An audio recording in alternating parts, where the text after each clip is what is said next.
Hello everyone, welcome to Touch to Click. In this video, I will show you how to find Windows version in PC quickly and easily, so you can check your system details whenever needed. Now let's get started.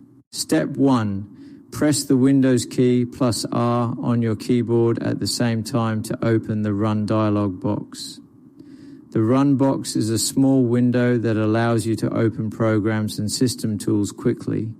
It is useful because it gives fast access to important Windows commands. Step 2. Once the Run dialog box appears, type winver into the box carefully.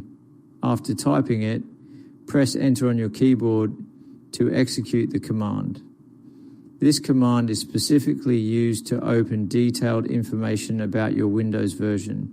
Step 3. After pressing Enter, a new window titled About Windows will appear on your screen.